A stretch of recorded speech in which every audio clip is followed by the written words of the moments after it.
70 പേരുടെ ജീവൻ കവർന്ന ഇടുക്കി പെട്ടിമുടി ഉരുൾപൊട്ടൽ ദുരന്തം നടന്നിട്ട് ഇന്ന് 5 വർഷമാവുകയാണ്. 66 പേരുടെ മൃതദേഹം കണ്ടെത്തിയെങ്കിലും 4 പേർ ഇപ്പോഴും കാണാമറയത്താണ്. പുനരധിവാസം പൂർത്തിയാക്കിയെന്നതാണ് സർക്കാർ വാദം. എന്നാൽ അർഹതപ്പെട്ടവർ പലരും ഇന്നും വാടക വീടുകളിൽ കഴിയുന്നുവെന്നാണ് ദുരിതബാധിതർ പറയുന്നത്.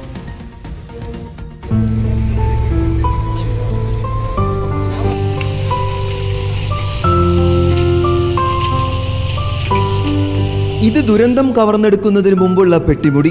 പച്ചവിരിച്ച തേയിലക്കാടുകൾ ഒരു പറ്റം തോട്ടം തൊഴിലാളി കുടുംബങ്ങളുടെ സ്വർഗമായിരുന്നു. ആ കൊച്ചുമുറിക്കുള്ളിൽ 22 കുടുംബങ്ങൾ വലിയ സ്വപ്നങ്ങൾ കണ്ടിരുന്നു. കലിതുള്ളി പെയ്ത പെരുമഴ സ്വപ്നങ്ങളെയും മനുഷ്യജീവനുകളെയും കവർന്നു. பயங்கர பாடு. உயிர் மட்டும்தான், உயிர் பிச்சை ஆண்டவர் கொடுத்தது மாதிரி தப்பிச்சு வந்திருக்காங்க. ஏதோ உடு துணி கூட இல்லாத அளவுக்கு உடுத்துற துணியை மட்டும்தான் மிச்சம் கொண்டு வந்தவங்க. அதனாலதான் பாருங்க, உங்களுக்கு ஒரு வீடோ நிலமோ எதுவுமே இல்லாம பாருங்க இந்த வாடகை வீட்டுல இருக்குதுங்க. அது இவங்களுக்கு கிடைச்ச வாடகை வீட்டுலதான் இங்க இருக்காங்க. ചോരയും കണ്ണുനീരും വീണ് ചുവന്ന ശ്മശാന ഭൂമി കാട് കയറിയിരിക്കുന്നു. ഒരു മുറിപ്പാടായി ഉരുൾപൊട്ടിയ മലമുകളിൽ നിന്നും ഒരു നീർച്ചാൽ ഒഴുകിയിറങ്ങുന്നുണ്ട്.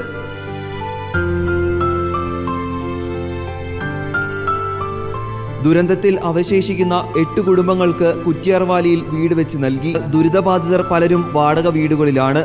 അതിൽ കുറച്ച് പേർ അർഹതപ്പെട്ടവർക്ക് വീട് കൊടുത്തിട്ടുണ്ട്. എന്നാലും 8 പേർക്ക് കൊടുത്തിട്ടുള്ളൂ. അതിൽ ഒത്തിരി അർഹതപ്പെട്ടവർ പുറത്തുണ്ട്. അവർക്കും കൂടി ഒന്ന് സർക്കാർ സഹായം ചെയ്തു തരുവാണെങ്കിൽ നല്ലതായിരുന്നു.